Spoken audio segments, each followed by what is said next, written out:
क्या आपने कभी सोचा है कि हम बार बार वही बुरी आदतें क्यों दोहराते हैं, जबकि हमें पता होता है कि ये हमारे लिए अच्छी नहीं है?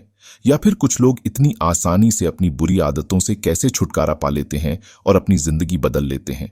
अगर मैं आपको बताऊं कि इसके पीछे एक साइंस है, एक सरल फॉर्मूला है जिसे समझकर आप भी अपनी जिंदगी बदल सकते हैं, तो चार्ल्स डुहिग की book the power of habit में आप जानेंगे कि किस तरह से हमारी आदतें हमारी जिंदगी के हर पहलू को प्रभावित करती हैं। हमारी सेहत, हमारी प्रोडक्टिविटी, यहां तक कि हमारी सफलता भी। लोगों की असली कहानियों से लेकर ब्रेन के अंदर आदतों के स्टोर होने के रिसर्च तक, ये बुक आपको सिखाएगी कि कैसे आप आदतों की ताकत का सही इस्तेमाल कर सकते हैं। तो मेरे साथ रहिए, हम गहराई से इन कहानियों, साइंस और उन प्रैक्टिकल टेक्निक्स को समझेंगे जो आपकी आदतें बदलने में मदद करेंगी और आपकी जिंदगी में सफलता के नए दरवाजे खोलेंगी। चाहे आप किसी बुरी आदत को छोड़ना चाहते हों या नई और शक्तिशाली आदतें बनाना चाहते हों, ये सारा आपको दिखाएगा कि कैसे। तो चलिए जानते हैं कि आदतें कैसे काम करती हैं और आखिर में आप तैयार होंगे अपनी जिंदगी को बदलने के पहले कदम के लिए। क्या आप अपनी आदतें बदलने के लिए तैयार हैं? तो चलिए शुरू करते हैं। तो सबसे पहले मैं आपको आदतों का इलाज करने का तरीका बताता हूं। लीसा एलन 34 साल की 16 साल की उम्र से ही शराब और सिगरेट की लत से जूझ रही थीं। इसके अलावा उन्हें अपने वजन की समस्या हमेशा परेशान करती थी। ऊपर से उनके सिर पर $10,000 से ज्यादा का कर्ज भी था और वे 1 साल से ज्यादा किसी नौकरी में टिक भी नहीं पाती थीं। लेकिन आज शोधकर्ताओं के सामने बैठी लीसा एकदम अलग थीं। वह अब दुबली, फिट और खुशहाल दिख रही थीं। उनके पैरों में रनर जैसी टोनिंग थी। अपने पुराने फोटो से तुलना करें तो लीसा अब कम से कम 10 साल छोटी लग रही थीं। अब लीसा कर्ज मुक्त थीं। उन्होंने शराब और सिगरेट छोड़ दी थी और पिछले 3 साल से ग्राफिक डिजाइन की एक कंपनी में काम कर रही थीं। आपने आखिरी बार कब सिगरेट पी थी? एक शोधकर्ता ने पूछा। लीसा ने जवाब दिया, करीब 4 साल पहले। तब से मैंने 60 पाउंड वजन कम किया है और एक मैराथन भी पूरी कर ली है। अब मैं मास्टर्स की डिग्री भी कर रही हूं और मैंने अपना खुद का घर भी खरीदा है। लीसा की जिंदगी में सकारात्मक बदलावों की बाढ़ आ गई थी। पिछले 3 सालों से साइकोलॉजिस्ट, न्यूरोलॉजिस्ट और अन्य विशेषज्ञ लीसा और 23 अन्य लोगों की स्टडी कर रहे थे, जिनकी कहानी भी कुछ ऐसी ही थी। कुछ लोग शराबी थे, कुछ चेन स्मोकर्स थे, कुछ मोटापे से जूझ रहे थे और कुछ खरीदारी की लत से। इन सभी लोगों में एक चीज कॉमन थी, उन्होंने बहुत कम समय में अपनी बुरी आदतों से छुटकारा पा लिया था। और विशेषज्ञ ये जानने के लिए बेताब थे कि आखिर इसका राज क्या है। शोधकर्ताओं ने सभी प्रतिभागियों के घरों में कैमरे लगाए ताकि उनकी रोजमर्रा की आदतों पर नजर रखी जा सके। साथ ही सभी का MRI ब्रेन स्कैन भी किया गया, क्योंकि ये सभी लोग किसी न किसी लत से जूझ रहे थे, चाहे वो सिगरेट की हो, शराब की हो या खाने की। तो आमतौर पर मस्तिष्क और रीढ़ की हड्डी के बीच बहने वाला द्रव साफ और रेशमी धागे जैसा होता है, लेकिन यूजीन के शरीर से निकला द्रव गाढ़ा और चिपचिपा था। टेस्ट से पता चला कि यूजीन को वायरल इंसेफेलाइटिस था, एक ऐसा वायरस जो सामान्य सर्दी, हल्के संक्रमण, बुखार और छाले पैदा करता है। हालांकि यह वायरस आमतौर पर हानिरहित होता है, लेकिन अगर यह मस्तिष्क तक पहुंच जाए तो यह खतरनाक हो सकता है। मस्तिष्क में पहुंचकर यह वायरस मस्तिष्क की नाजुक कोशिकाओं को नष्ट करने लगता है, हमारे विचारों और सपनों को खा जाता है। यूजीन के मामले में उनके मस्तिष्क का एक हिस्सा पहले ही वायरस से क्षतिग्रस्त हो चुका था और डॉक्टर इसे ठीक नहीं कर सकते थे, लेकिन उन्होंने यूजीन को एंटीवायरल दवाओं की भारी खुराक दी ताकि वायरस को और फैलने से रोका जा सके। अगले 10 दिनों तक यूजीन कोमा में रहे, जीवन और मृत्यु के बीच झूलते हुए। धीरे धीरे दवाएं काम करने लगीं, उनका बुखार कम होने लगा और वायरस उनके शरीर से गायब हो गया। जब यूजीन कोमा से बाहर आए तब भी उनकी मानसिक स्थिति कमजोर थी, लेकिन वे जिंदा थे, जो खुद एक चमत्कार था। डॉक्टरों ने उन पर अतिरिक्त परीक्षण किए। शारीरिक रूप से यूजीन ठीक थे, वे अपनी बाहों और पैरों को हिला सकते थे और वे रोशनी और आवाज पर प्रतिक्रिया दे रहे थे। लेकिन उनके मस्तिष्क के स्कैन से पता चला कि वायरस ने उनके मस्तिष्क के केंद्र में एक अंडाकार ऊतक को खा लिया था। जहां कभी क्रेनियम और रीढ़ की हड्डी जुड़ी हुई थी, वहां अब खाली जगह थी।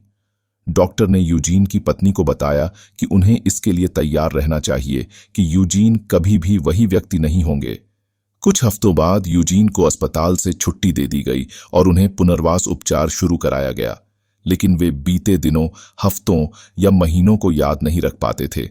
चाहे डॉक्टर कितनी ही बार अपना परिचय दें, यूजीन उनके नाम याद नहीं रख पाते थे।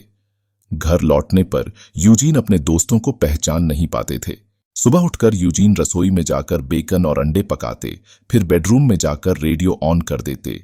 40 मिनट बाद वे फिर वही प्रक्रिया दोहराते, उठते, बेकन पकाते और रेडियो ऑन कर देते। यूजीन स्मृति हानि विशेषज्ञों के बीच पसंदीदा विषय बन गए थे। उनमें से एक विशेषज्ञ थे लैरी स्क्वायर, जो कैलिफोर्निया विश्वविद्यालय सैन डिएगो से थे। स्क्वायर ने देखा कि यूजीन नई जानकारी याद नहीं रख पाते थे। जब उन्हें अपने पोते पोतियों की तस्वीरें दिखाई जातीं तो वे उन्हें पहचान नहीं पाते थे। वे यहां तक कि यह भी याद नहीं रखते थे कि वे बीमार थे या अस्पताल में थे। हालांकि यूजीन आसानी से अपने घर के एक कमरे से दूसरे कमरे में जा सकते थे। जब उनसे पूछा गया कि उन्हें घर का नक्शा कैसे याद है तो वे इसका जवाब नहीं दे पाए। लेकिन जब उनसे घर का नक्शा बनाने को कहा गया तो वे ऐसा नहीं कर पाए। यूजीन ने अपनी याददाश्त खो दी थी, लेकिन उन्होंने अपनी आदतें नहीं खोई थीं। इन्हीं आदतों की वजह से वे घर के अंदर घूम सकते थे। यहां तक कि उन्हें अपने पड़ोस का रास्ता भी पता था और जब वे टहलने जाते तो आसानी से वापस घर लौट आते। लेकिन जब उनसे पूछा गया कि वे ऐसा कैसे करते हैं तो वे इसे भी समझा नहीं पाए। यूजीन का दैनिक रूटीन कुछ इस प्रकार था। वे सुबह उठते, बाहर गेट के पास जाते, पड़ोस में टहलते और एक छोटा सा पत्थर लेकर वापस आते। फिर वे सोफे पर बैठते और हिस्ट्री चैनल देखते। यह उनकी दिनचर्या थी। उनकी याददाश्त भले ही कम हो गई हो, लेकिन उनकी आदतें बरकरार थीं। मानव मस्तिष्क प्याज की तरह होता है, कई परतों से बना हुआ। बाहरी परतें जटिल सोच प्रक्रियाओं को संभालती हैं, लेकिन गहरे अंदर मस्तिष्क के तने के पास आदिम संरचनाएं होती हैं जो सांस लेने या निगलने जैसी स्वचालित गतिविधियों को नियंत्रित करती हैं। चाहे हम उन्हें याद रखें या न रखें, ये आदतें कभी नहीं मिटती।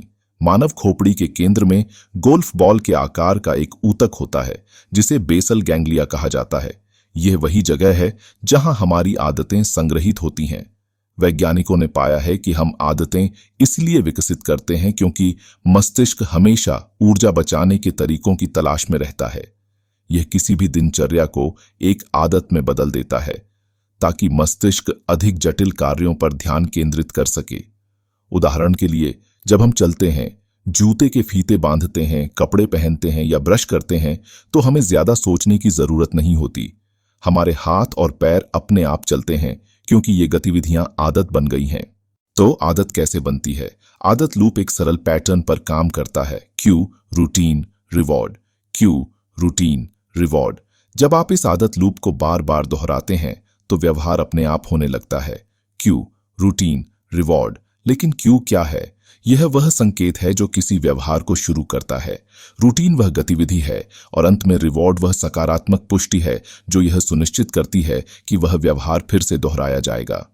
चॉकलेट पाने के लिए जब चूहों ने इस आदत लूप को बार बार दोहराया तो बेसल गैंग्लिया ने इस आदत को स्टोर कर लिया। शुरुआत में इसके लिए पूरे मस्तिष्क की गतिविधि की जरूरत थी, लेकिन जैसे जैसे आदत मजबूत होती गई, बेसल गैंग्लिया की मेहनत कम हो गई। इस प्रयोग से यह साबित हुआ कि हमारा मस्तिष्क आदतों को स्टोर करता है ताकि वह ज्यादा महत्वपूर्ण कार्यों के लिए ऊर्जा बचा सके। सफलता की आदत हमारी बुरी आदतें इसलिए बनी रहती हैं क्योंकि वे सही संकेत का इंतजार करती हैं। एक बार ट्रिगर होने पर हम फिर से उसी दिनचर्या में फंस जाते हैं। इस चक्र को तोड़ने का एकमात्र तरीका है कि बुरी आदत को एक अच्छी आदत से बदल दें। इस बदलाव के लिए आपको क्यू, संकेत और रिवॉर्ड, इनाम को वही रखना है, लेकिन रूटीन बदलनी है। उदाहरण के लिए, मान लीजिए आपकी आदत है पूरे दिन इंटरनेट ब्राउज करने की। आप घंटों सोशल मीडिया पर बिताते हैं जिससे आपकी उत्पादकता घट जाती है और आपके पास जॉगिंग या एक्सरसाइज के लिए समय नहीं बचता। अगर आप देर रात तक फोन स्क्रॉल करते रहते हैं तो सुबह देर से उठेंगे, लेकिन आप इस रूटीन को बदल सकते हैं। सबसे पहले क्यू पहचानें। घर लौटने के बाद सोफे पर लेटकर फोन उठाने के बजाय अपने रनिंग शूज पहने और जॉगिंग पर निकल जाएं।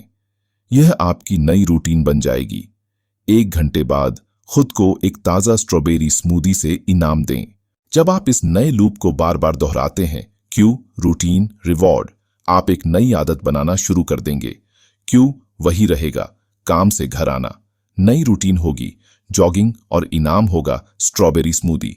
अगली कहानी से सीखें ट्रेविस लीच का जीवन मुश्किल भरे माहौल में बीता। उनके दोनों माता पिता नशेड़ी थे। हर दिन ट्रेविस घर लौटते और अपने माता पिता को टीवी के सामने नशे में धुत पाते। जब ट्रेविस 9 साल के थे तो उनकी मां को नशीली दवाओं और वेश्यावृत्ति के आरोप में गिरफ्तार कर लिया गया। उसी साल उन्होंने अपने पिता को हेरोइन की ओवरडोज लेते देखा। ट्रेविस ने अपने पिता को जमीन पर पड़े देखा। उनका चेहरा नीला हो रहा था। उनके भाई बहन जानते थे कि ऐसी स्थिति में क्या करना है। उनके भाई ने पिता के शरीर को सीधा करने की कोशिश की, जबकि उनकी बहन ने उनके मुंह को खुला रखा ताकि जीभ गले में न फंस जाए। ट्रेविस पड़ोसियों के पास भागे और 911 पर मदद के लिए कॉल किया। 16 साल की उम्र में ट्रेविस ने स्कूल छोड़ दिया। उन्होंने कहा कि वे अब और बुलिंग नहीं सह सकते थे। उनके सहपाठी उनका मजाक उड़ाते, उनका पीछा करते और उन पर चीजें फेंकते थे।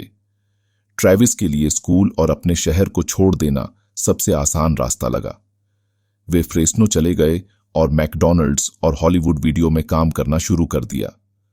काम पर ट्रेविस को अक्सर असभ्य ग्राहकों का सामना करना पड़ता था। एक बार एक ग्राहक ने उन पर चिल्लाया, मुझे रैंच ड्रेसिंग चाहिए।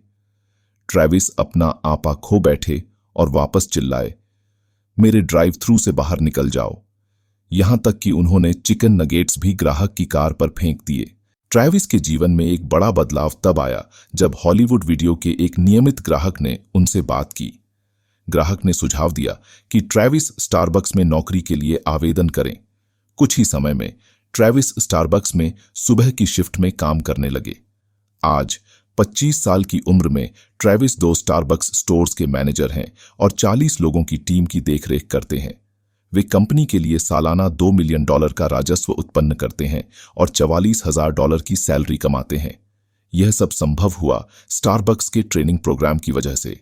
यह प्रोग्राम न केवल कर्मचारियों को उनके काम पर ध्यान केंद्रित करना सिखाता है, बल्कि उन्हें जीवन जीने और अपनी भावनाओं को नियंत्रित करने के तरीके भी सिखाता है। अब आपने लीसा एलेन की अद्भुत कहानी सुनी, जिन्होंने अपनी बुरी आदतों से छुटकारा पाया। आपने यूजीन पाउली के बारे में भी सीखा, जिन्होंने अपनी याददाश्त खोने के बावजूद अपनी आदतों पर निर्भर होकर अपनी जिंदगी चलाई। और ट्रेविस लीच की यात्रा, जहां उन्होंने अच्छी आदतों और स्टारबक्स के मार्गदर्शन से अपनी जिंदगी बदल ली।